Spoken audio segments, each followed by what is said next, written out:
That is it. You're transferred by a song. I saw you by week now and the national. That's all you go GH. Now, so I am monetizing. I request monetizing. That's all, boss. And I'm going to say that's over 14. That's why I like that.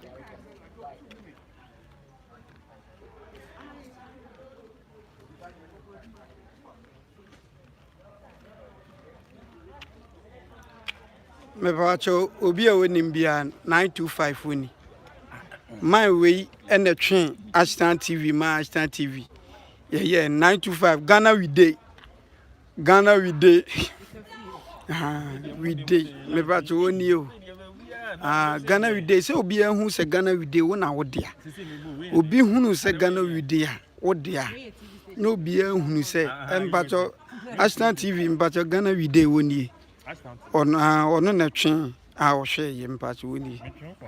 Ono na etwen chana na amanfo woni. Lisa, smile like.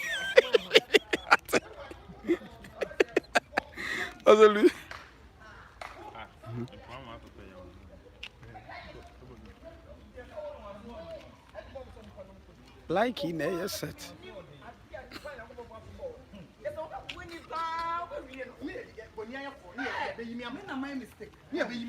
I didn't buy an answer coming out to the man to me. Meeting how? Well, yes, over. I see that the man take you. I'm putting it.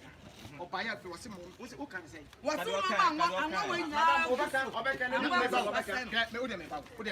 Say, we are sitting in your bonnet and the word you want to anybody as a bonnie boat. Why would you I do it, me back one account. We are going to shop at Cassia. Sebi, and no man good woman. I said, I'm not the poor as one. I know what I want to say one of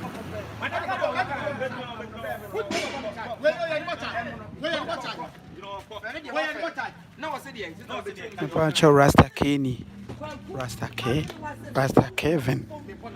Or no, I directed from some Rasta Kevin. And I used to you come back and say, well, you got man right here. That's when I know the young man. Who's the change? Who's the say? What is that?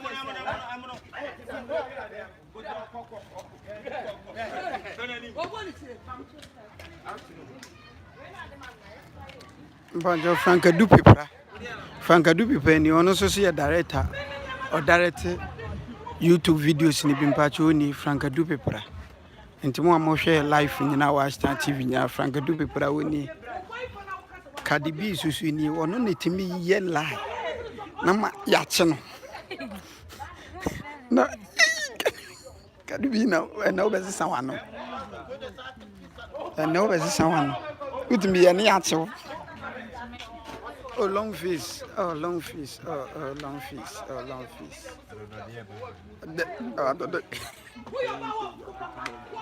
Hey, long face. When you go interview to bomba ball no. Hey, long face. Hey, wa kono. Hey, wa. Wo nyo no akoye ya to ball no. Enya sa no mo kan. Ono aka se lewin man wiska. Long face we shake boy. Oso chiwa ono long face ayi. Kwajo so chiwa na ntokwa. Ebe se wo ne wo ntokwa wo na ugu na nimu ase. Ono ntokwa wo na ugu na nimu ase. Hwe. Osi ugu na nimu ase.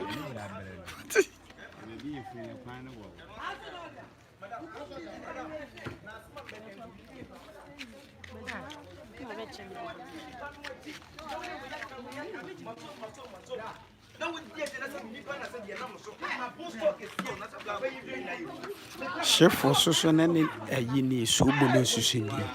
Omo set so. Chef ni sobolo omuni.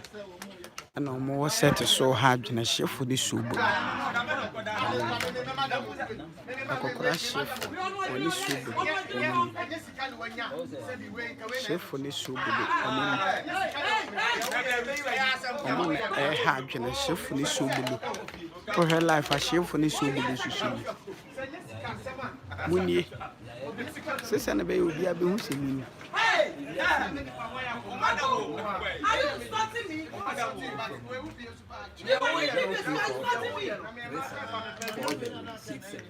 Say. Call.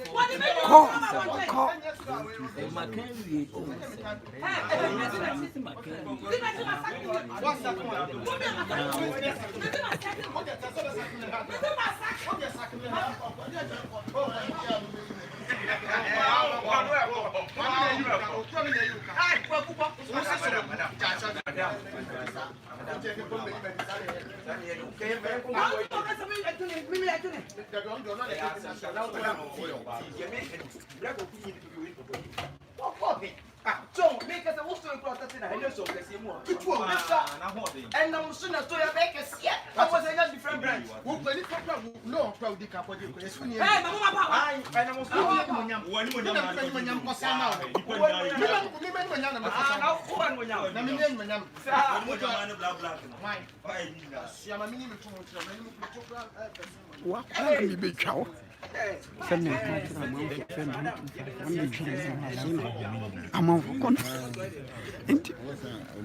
Enti me pesa me ko set ne nipa no so me pe mo amutina ho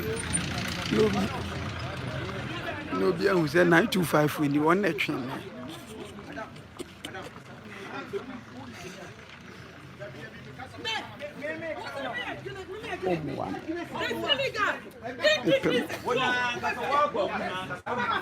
ana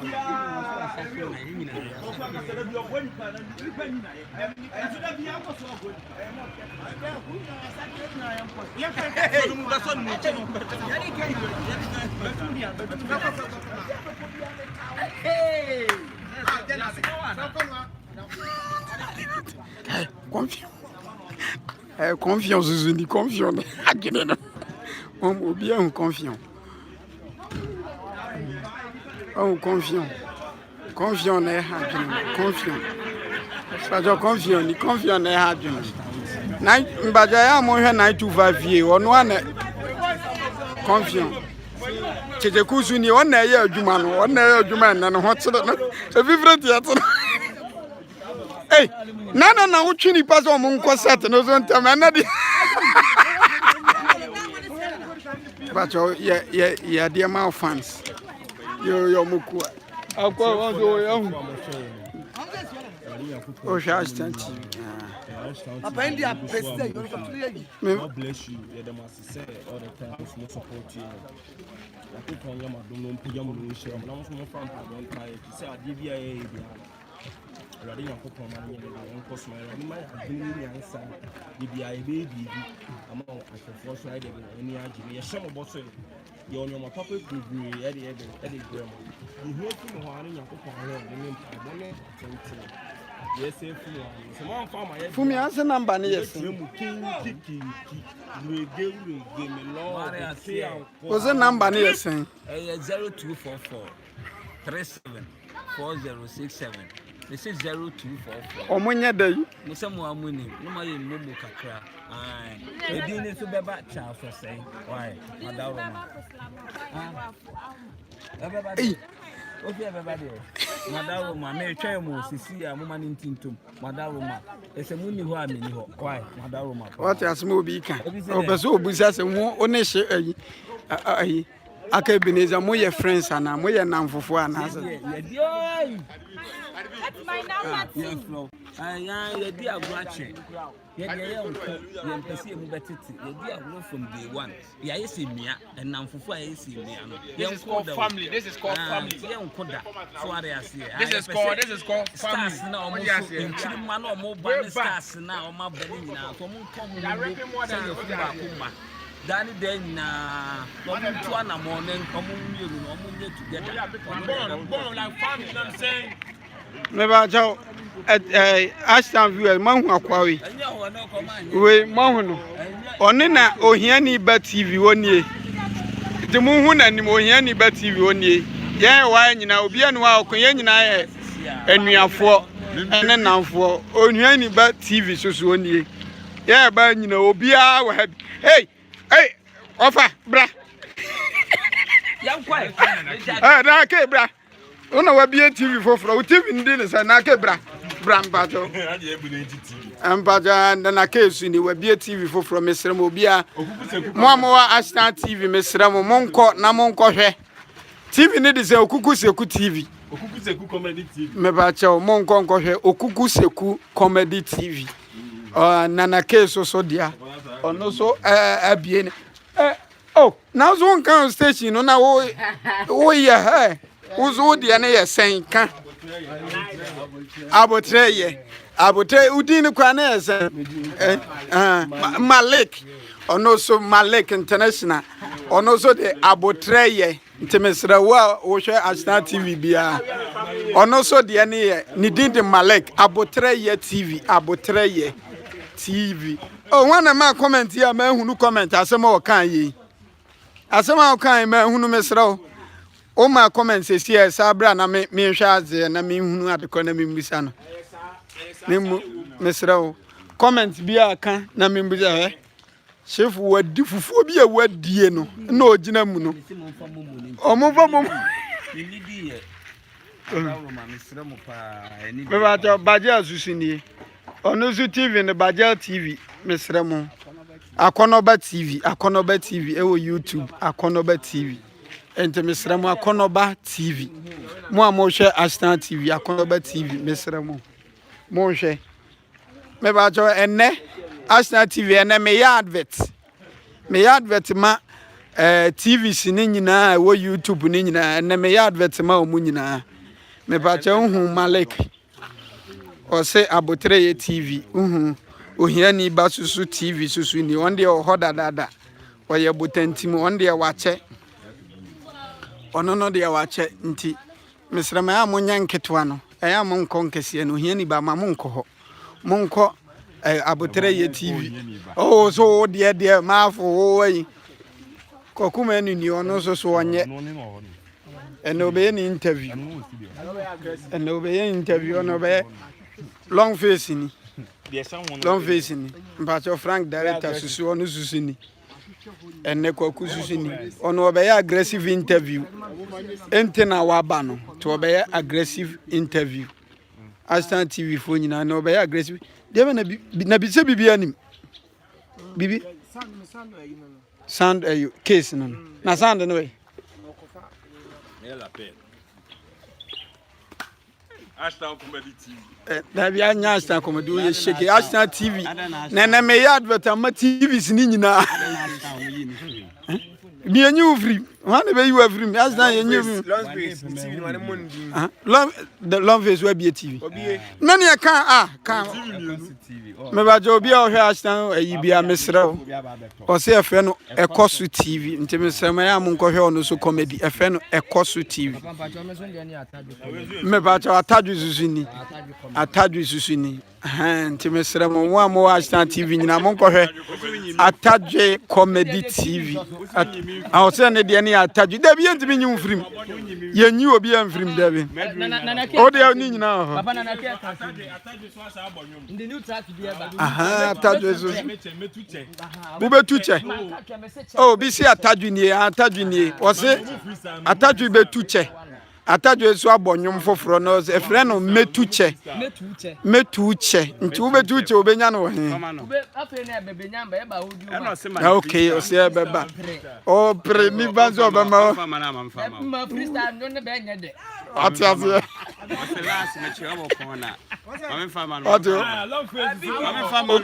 Obi born some. What's the last match you ever corner with the first time you Obiana? For Swemiana. I play it and black and I eat some you play me for 10 years. My you could so much. I'm a volunteer guy.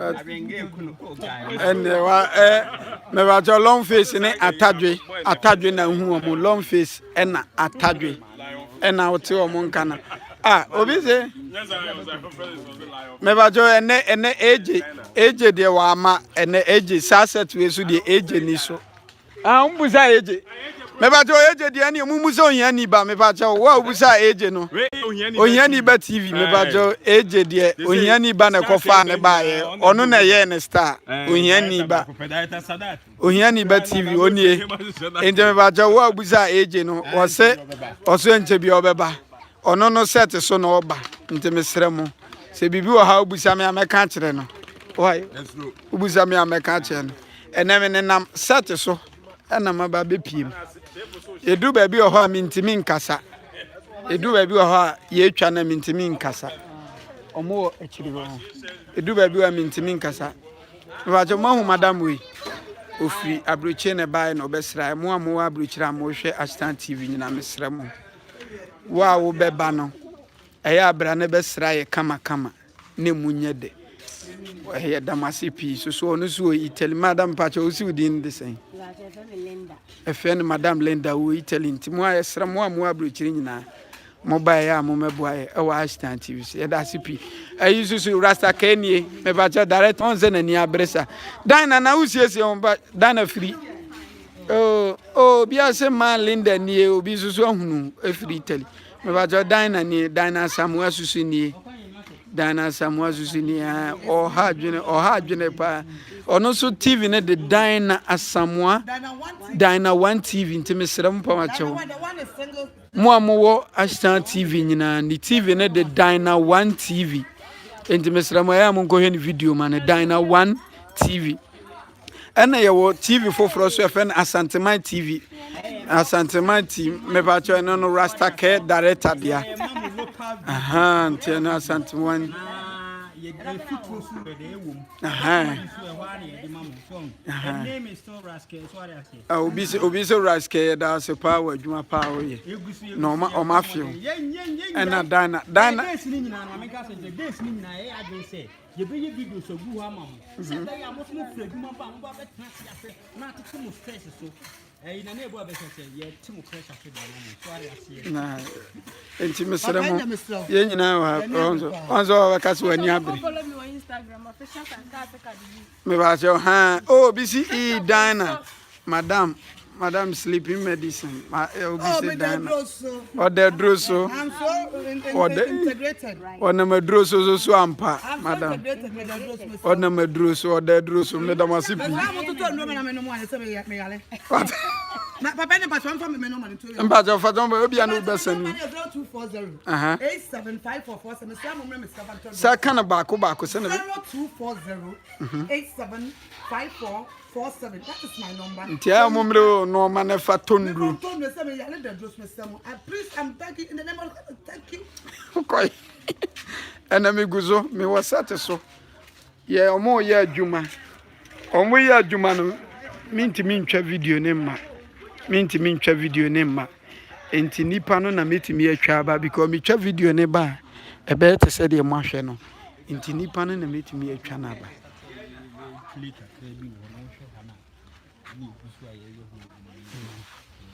ti Asanteman TV e ya mo mehwe na kakra official chichiku ye nyina ye nuafo problem bia ni hwa wo bia enti won say Assistant TV so me twa obi abam esa oya show bia Thursday ye dey chef bi ye work on mo dey won kakra from Thursday Friday Saturday morning na odi gum ye no an ye no shenkwa o se aduane nkwa no ye da bi na aduane nkwa ye different one na say ba ye che aduane no forever keep watching Assistant TV ene min twɛsin ne bi ma because sɛ sin no de yɛ ya mama ti nipa na mi twa ba intwɛsin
But your mother, the other and the 925 Ghana we day. Ghana we day. Ghana we day. And on directed and the movie. And on a directed movie. We also see Avatar TV on. New Kumasi TV in Timpawacho. I am on New Kumasi TV. Onosu TV. New Kumasi TV. I am on share. Emano on New Kumasi TV. And kakra nti omu nyina wa and the edamasi pi and the baby edimbedu ewa Yankopon Shiramo to omu nyina ye nyina he wa ha ohwe New Kumasi TV Africa We Day Dr. Likey TV Sobolo Official TV Chef One TV Ghana We Day TV Checheku TV Atadwe Comedy TV Atadwe Comedy ena Asanteman TV ye nyina ye wa ha ne Lovely Ladies nyina ene ye nyina ye keka bom e wa ha ne ye nyina ye atadwuma ye no 925 na direct ni Checheku TV ene ye record Adamasi P for ene Louisa we Louisa we Obisi na sumu na wo yi no me be na sumu ya ne dentra na sumu ne de Adamasi P e be sa ba bi Yankopon enhyiram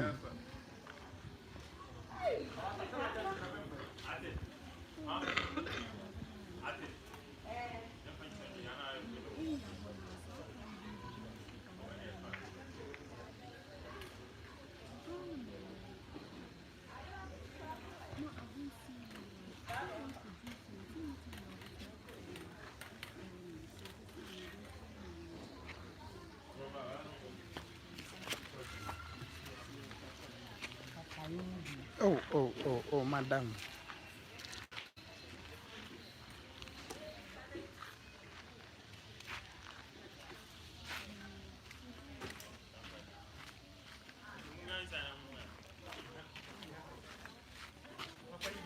Nine 225 oh hammy. They say me kokra now me kwa na say frame me 925 TV na hammy no Ghana We Day or hammy dodo Ghana We Day ni sikafie Ghana We Day and sikafie Ghana We Day and sikafie TV ono na hammy Ghana We Day ni sikafie TV or hammy oh Cardi B na so osi wo munko enko hwe de Tomunko Instagram Official Santasi Cardi B Santasi Cardi B and now do the dear obejene kakra obi di be ma de awon first scan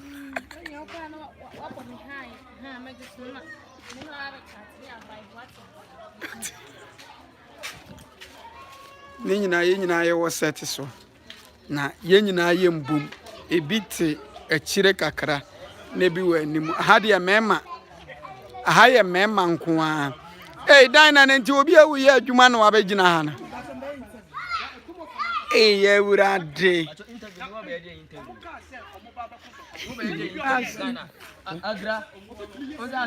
mebakyɛ Dana bɛyɛ aggressive interview Dana ɔbɛyɛ aggressive interview Kwaku so ayɛ ready Kwaku manu ayɛ ready on na host to aggressive interview no enti ɔbɛtena ase ama ɔma yɛ interview no anti your life aggressive interview Kwaku manu ɛna ɛba bɛyɛ aggressive interview ɔyɛ Dana Samoa dwedwedwe obi say obi say wasum na wuye na ne de fe na ne de na me say oyi ni ba yi na zuma wo feel do Louise yi na zuma wo feel na na yo manfo de Kwaku tena se me na na hwe enyini yo ko me na na hwe ma je di what Kwaku yana tena se